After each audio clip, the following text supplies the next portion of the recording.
क्या आपने कभी सोचा है कि पुरी के मंदिर में मौजूद जगन्नाथ जी की मूर्तियां अधूरी क्यों हैं? क्यों उनके हाथ और पैर नहीं बने?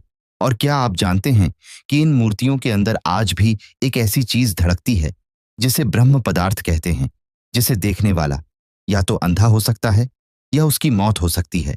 लेकिन ये कहानी पुरी से शुरू नहीं होती। ये शुरू होती है एक ऐसे गुप्त देवता से जिसे सदियों तक एक कबीला छिपाकर पूजता रहा।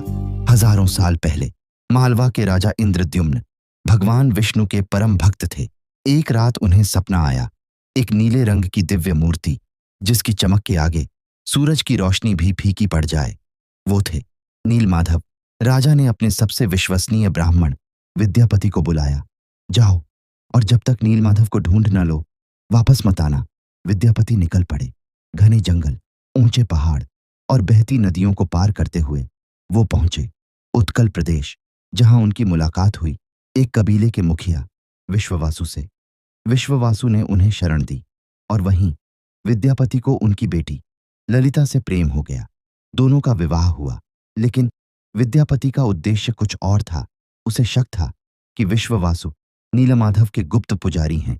एक दिन उसने देखा विश्ववासु हर सुबह जंगल में कहीं जाते हैं और जब लौटते हैं तो उनके शरीर से चंदन और तुलसी की दिव्य खुशबू आती है।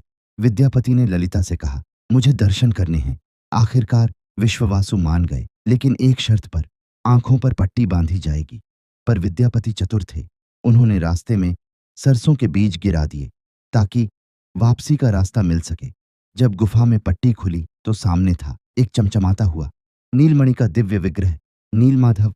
राजा इंद्रद्युम्न वहां पहुंचे, लेकिन नीलमाधव गायब हो चुके थे। हे राजन, मैं अब नीलमाधव के रूप में नहीं बल्कि लकड़ी के रूप में लौटूंगा। कुछ समय बाद पुरी के समुद्र में एक दिव्य लकड़ी तैरती मिली जिस पर शंख और चक्र के निशान थे।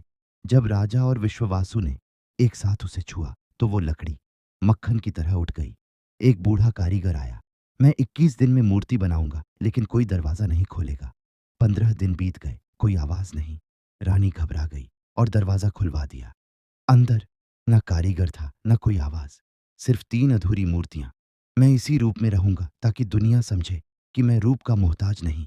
आज भी जब नवक्लेवर होता है, पूरे पुरी की बिजली काट दी जाती है। एक पुजारी आंखों पर पट्टी बांधकर ब्रह्म पदार्थ को नई मूर्ति में स्थापित करता है। कहते हैं वो आज भी धड़कता है। ये कहानी नहीं, विश्वास है। आपको क्या लगता है? कमेंट में लिखें जय जगन्नाथ और इस वीडियो को जरूर शेयर करें।